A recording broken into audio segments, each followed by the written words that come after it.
అదృష్ట రత్నాలయం జ్యువెల్స్ అదృష్ట రత్నం అష్టైశ్వర్యాలకు మహానిలయం.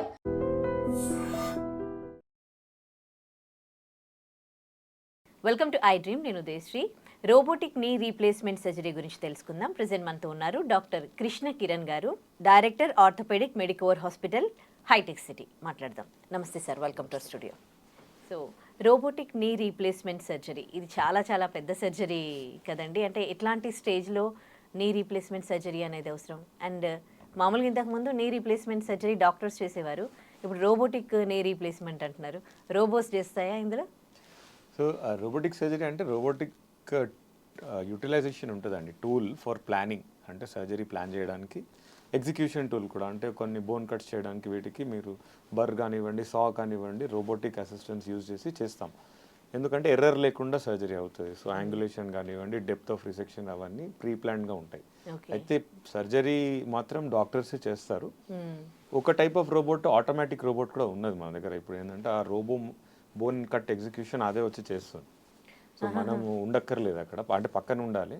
బోన్ ఎక్స్పోజ్ చేసి ల్యాండ్ మార్క్స్ అవన్నీ ఇచ్చిన తర్వాత ఆ రోబోట్ వచ్చి ఈ బోన్ కట్స్ ఎగ్జిక్యూట్ చేయడం కూడా జరుగుతుంది. అట్లాంటి రోబోట్స్ కూడా అవైలబుల్ ఉన్నాయి ఇప్పుడు మన దగ్గర.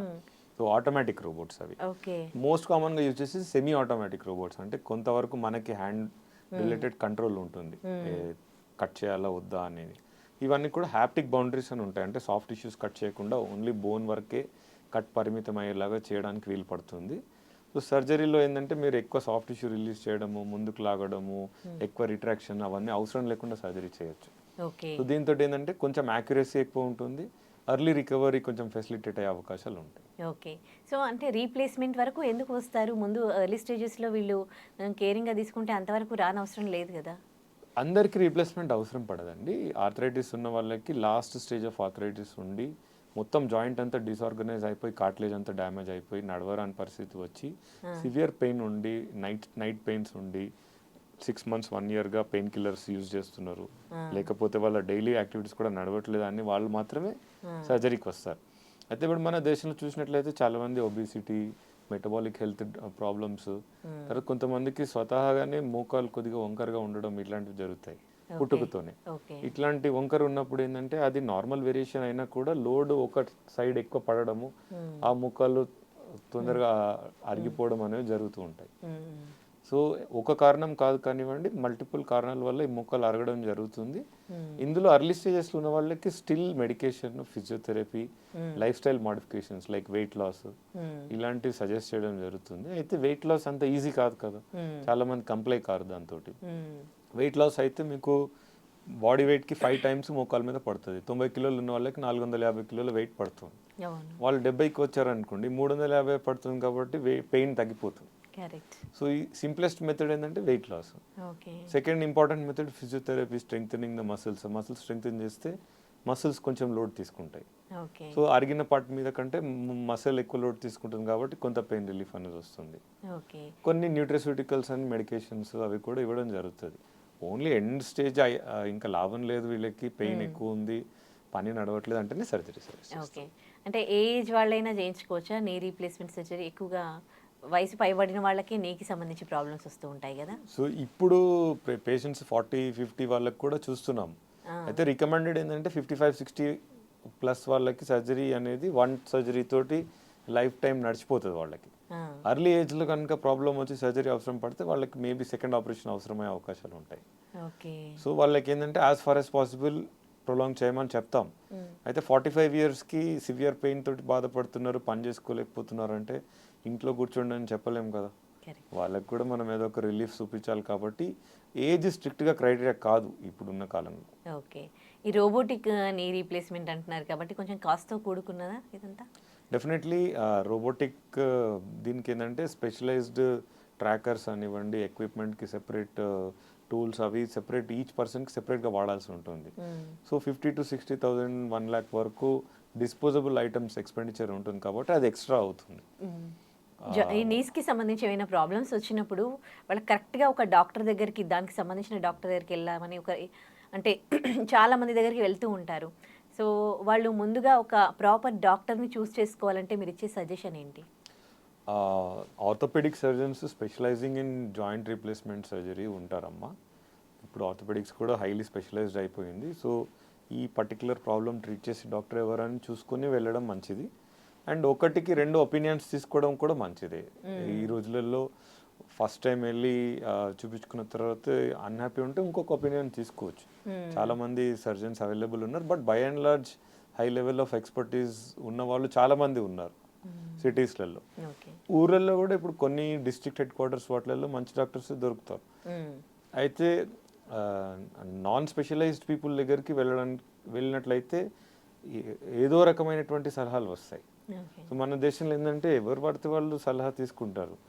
వచ్చి పేషెంట్ కూడా అడుగుతారు, మా ఇంటి పక్కన వాళ్ళు ఇలా చెప్పారు, వాళ్ళు ఇలా చెప్పారు. వాళ్ళందరూ ఎక్స్పర్ట్స్ కాదు కదా. సో ప్రతి ఒక్కరితో డిస్కస్ చేయకూడదు, వాళ్ళు చెప్పిన సలహాలు పాటించాల్సిన అవసరం కూడా లేదు. ఆర్థోపెడిక్ సర్జన్ ఎవరైతే జాయింట్ ప్రాబ్లమ్స్ డీల్ చేస్తున్నారో వాళ్ళ దగ్గరికి కానివ్వండి, రుమటాలజీ స్పెషలిస్ట్ ఉంటారు, వాళ్ళు ఓన్లీ జాయింట్ ప్రాబ్లమ్స్ చూస్తారు కాబట్టి వాళ్ళ దగ్గరికి వెళ్ళొచ్చు. మీరు ఈ ఇద్దరు మీరు కరెక్ట్గా ఇవాల్యుయేట్ చేసి సర్జికల్ ఇంటర్వెన్షన్ అవసరమైతే ఆర్థోపెడిక్స్ దగ్గర పంపించడం వాళ్ళు చేస్తారు కాబట్టి అది ప్రాబ్లం లేకుండా ఉంటుంది. ఓకే. సో రీప్లేస్ చేసినాక వాళ్ళు కంప్లీట్గా అంటే నార్మల్గా సర్జరీ చేయించుకొని వాళ్ళు ఎలా ఉంటారో అలా ఉండగలుగుతారా, లేకపోతే కొన్ని పనులు చేయొద్దా? టోటల్ నీ రీప్లేస్మెంట్ తర్వాత కంప్లీట్ నార్మల్ కావడానికి 3 to 4 months పడుతుందమ్మా. అవుతారు కంప్లీట్గా నార్మల్ అవుతారు. Only running, singles tennis, singles games అట్లాంటివి ఆడడానికి వీలు పడదు. అండ్ వీళ్ళు చాలా రోజులు బట్టి నేల మీద కూర్చోవడం, హాస్పిటల్ వేసుకుని కూర్చోవడం చేయరు కాబట్టి అది చేయగలుగుతారా లేదా చెప్పలేము. రెండవది ఏంటంటే చేస్తే ఏం జరుగుతుంది లాంగ్ టర్మ్లో అన్నట్టు డేటా ఏం లేదు. సో మమ్మల్ని అడిగితే మేము వద్దులేండి కింద కూర్చోవద్దనే చెప్తాం. అయితే కొంతమంది కూర్చోగలిగిన వాళ్ళు ముందు కూర్చున్న వాళ్ళు కూర్చుంటారు. దానివల్ల ఏం జరుగుతుంది మనకు తెలియదు. ఓకే. 2 కాళ్ళకి ఒకటేసారి చేయించుకోవచ్చా, ఒక దాని తర్వాత ఒకటి చేయించుకోవాలా? ఏజ్ కనుక 65 years కంటే తక్కువ ఉండి వీళ్ళకి బీపీ, షుగర్ ఇలాంటివి లేకుండా హిమోగ్లోబిన్ 14+ ఉండి 2 కాళ్ళు ప్రాబ్లం తోటి బాధపడుతున్నారు అయితే వాళ్ళకి బయోలేటరల్ నీ రీప్లేస్మెంట్ చేయవచ్చు. అయితే బీపీ కానివ్వండి, షుగర్ కానివ్వండి, over weight, lung problems, previous heart condition, age ఎక్కువ ఉండడము, అలాంటి పేషెంట్స్కి జనరల్గా ఒకదాని తర్వాత ఒకటి చేసుకోవడం అనేది బెటర్ ఆప్షన్. సో వాళ్ళని అనలైజ్ చేసి వీళ్ళు సూటబుల్లా కాదా అనేది డిటర్మిన్ చేసి దాన్ని బట్టి సజెస్ట్ చేయడం జరుగుతుంది. నేను ఒకరిద్దరిని చూసాను అనమాట, నీ రీప్లేస్మెంట్ చేసుకునే వాళ్ళని. ఆ తర్వాత వాళ్ళకి అంటే 4-5 years వరకు బాగానే ఉన్నారు. ఆ తర్వాత కాళ్ళన్నీ స్వెల్లింగ్ వచ్చేసి still they are having a knee pains అన్నమాట. సో అంటే అది ఫెయిల్ అయినట్ట ఏంటి? సో నీ లెగ్ స్వెల్లింగ్ అనేది ఏజ్ వల్ల లింఫెడిమా అంటారు. అది ఏంటంటే లింఫాటిక్ సర్క్యులేషన్ ఉంటుంది. నార్మల్లీ కాఫ్ మసిల్ స్ట్రాంగ్గా ఉంటే మీకు ఆర్టరీస్కి, వెయిన్స్కి మధ్యలో కొంచెం ఫ్లూయిడ్, ఇంటర్స్టిషియల్ ఫ్లూయిడ్ అని కలెక్ట్ అవుతుంది. ఆ ఇంటర్స్టిషియల్ ఫ్లూయిడ్ నిలబడి ఉంటాం కాబట్టి కింద వైపు గ్రావిటేట్ అవుతుంది. సో మీరు ఎప్పుడైనా నోటీస్ చేసి ఇలాంటి వాళ్ళకి పడుకున్నప్పుడు వాళ్ళకి ఆ ఫ్లూయిడ్ అంతా వెళ్ళిపోయి బాగానే ఉంటారు పొద్దున్న లేచినాక. పొద్దున్న సాయంత్రం నిలబడ్డ తర్వాత మళ్ళీ కాళ్ళు వాస్తాయి. ఇదేమవుతుంటే వీళ్ళ కాఫ్ మసిల్స్ వీక్గా ఉండడం వల్ల, లింఫాటిక్ సర్క్యులేషన్ సరిగ్గా లేకపోవడం వల్ల, ఏజ్ వల్ల వచ్చేటటువంటి స్వెల్లింగ్, కానీ నీ ఫెయిల్ వల్ల కాదు. సో ఏజ్ ప్రోగ్రెస్ అవుతున్న కొద్దీ లింఫెడిమా వస్తుంది. ఎందుకంటే యాజ్ ఇంతకుముందు మనం మాట్లాడినట్టు మసిల్ మీద వర్క్ చేయట్లేదు. ఏజ్ పెరుగుతున్న కొద్దీ 3% చప్పున మసిల్ వెళ్ళిపోతుంది. ఆ మసిల్ ఉన్నంత కాలం స్వెల్లింగ్ లేకుండా బాగుంటారు. మసిల్ పోయింది అనుకోండి స్వెల్లింగ్ పెరుగుతుంది. ఇలాంటి వాళ్ళు మసిల్ స్ట్రెంగ్తెన్ చేసుకోవడము, కాఫ్ ఎక్సర్సైజెస్ చేయడము, లెగ్ ఎలివేషన్, స్టాకింగ్స్ ఇట్లాంటివి యూజ్ చేసుకుంటే ఆ స్వెల్లింగ్ తగ్గే ఛాన్సెస్ ఉంటాయి. Right. Thank you so much for the information.